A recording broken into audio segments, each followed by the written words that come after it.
Hi guys, Baban on PC here. Today I am going to show you how to get the maximum FPS for Call of Duty Warzone for low-end and mid-range PCs. But first off, let's get into the Nvidia control panel. Okay guys, here we are on the PC right now. And let me show you real quick what the default settings look like and how much FPS we are getting before we start to work on the FPS boost.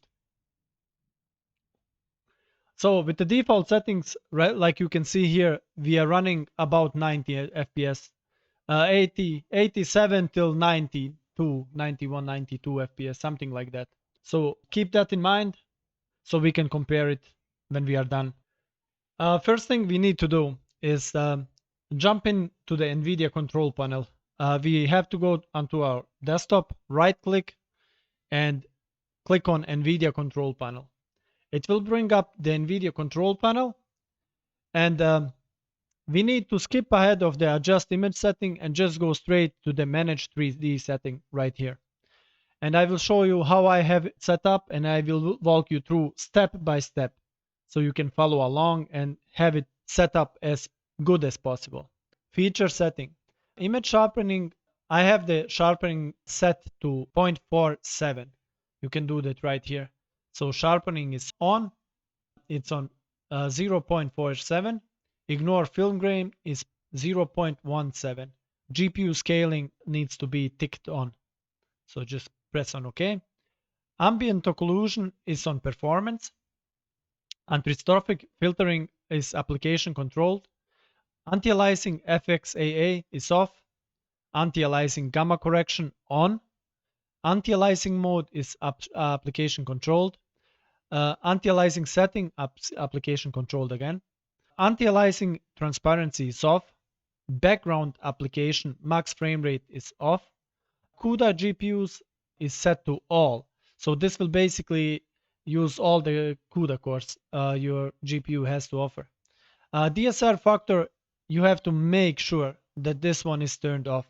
If you use like 4 times on the DSR factor, like the 4 times native resolution, it will render your game at basically 4 times your native resolution and then scale it down to just leave you like supposedly with a better picture.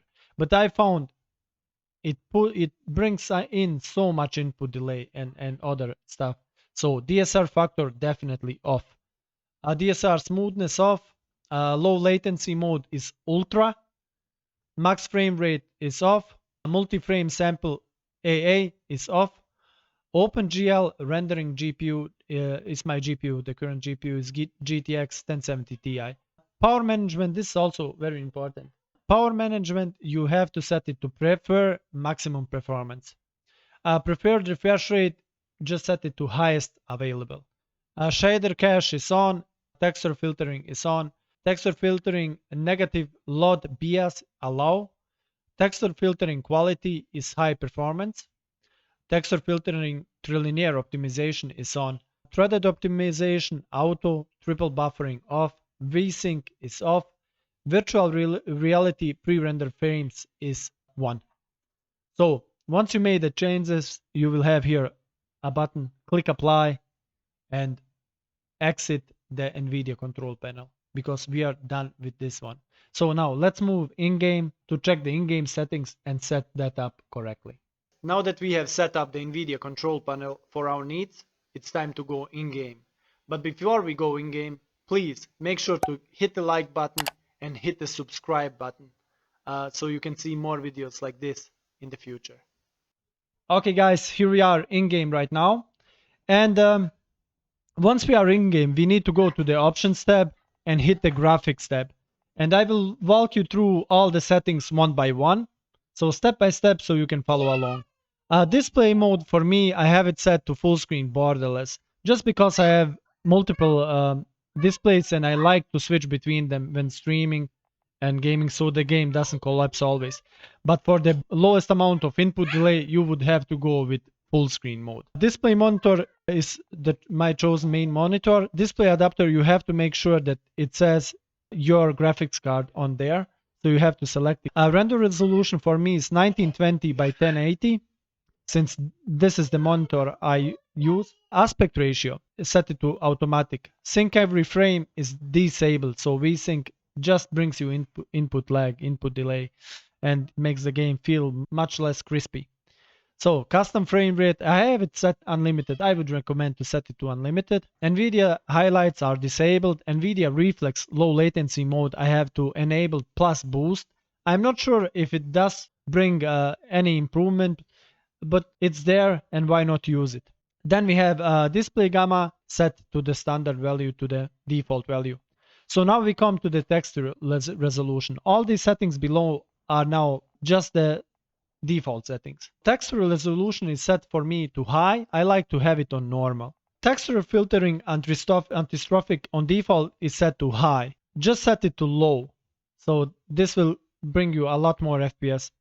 Particle quality we also have to set to low. Bullet impacts and sprays, I like to leave that on since I like to see the sprays, and when somebody is shooting at me, I can identify a little bit more easy if the bullets are hitting the wall or the door or something like that. Just personal preference. Bullet impacts and spray, I leave it on. Tessellation, you have to disable. On-demand texture streaming, you have to disable this one. Streaming quality, I would set it to low. Shadow map resolution, you also have to turn that all the way down to low. Cache spot shadows, leave that enabled, and cache sun shadows, leave that enabled. That basically does save the shadows in your memory, so it doesn't have to reload the shadows from the game and the sun shadows. So it makes the game a lot more fluid and it will save you a few FPS. So just leave them both on. So enable. Next setting is particle lighting. On default it's set to ultra, set it to low. DirectX ray tracing, that's a no-brainer, just leave it off, disable it. Ambient occlusion, leave that just off. Screen space reflections SSR, just disable that. Anti-aliasing, so this is for the post-processing. Most people would recommend to you that you turn it all the way down. I like it on Filmic SMAA T2X, so that's the highest setting. Just because in-game, I don't like the pixelation. I can make up the enemies so much easier if the edges are smooth. I see much more easier people with the Filmic SMAA to T2X setting than I would have with off, you know. With off, everything is just pixelated and I can't stand the look of the game. This setting for me is a must. If you like the pixelated look, then just turn it off and you will save yourself a few extra frames. Depth of field, just unnecessary for competitive gameplay, disable it. Filmic strength, leave that on 0. World monitor blur, disable. Weapon monitor blur, disable. Film grain is at 0. So let's quickly apply these settings right now and we will compare them to what we have before. Right now we are having about it jumps a little bit up and down, but we have about 120 FPS in game. So that's with the highest anti-aliasing. So the game like this looks much better than it does with the default settings. In my opinion, it looks 10 times better. And you have what, like 30 FPS more.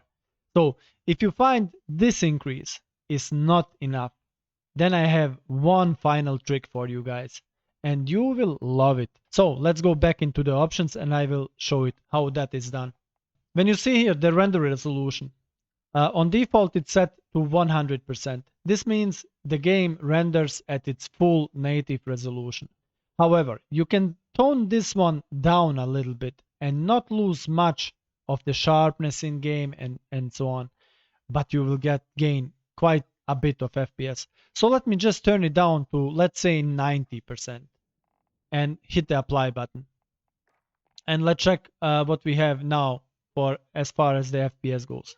So you see the game went from being around 120 FPS to being around 140 FPS right now. So 137, 140 FPS. So just with that little adjustment, we gained about 15 to 20 FPS, which is superb. This is what we want to see. If you would like to have more FPS, you can turn it even more down, maybe 85% or 80%. However, I would not recommend to go under 80% since all the people in distance will lose a lot of their sharpness. So it's all up to you. You can experiment with this one, but everything else leave as explained in the video. And you can see we basically went from having 80, 90 FPS to having 130, 140 FPS. So that's an amazing gain of 50 FPS, 50 till 60 FPS. And that should make your game much smoother, much nicer to play, and with less input delay and input lag. And you will get most likely more kills too. So yeah, that's it for the desktop me. Let's go back. Okay guys, that's it for the tutorial.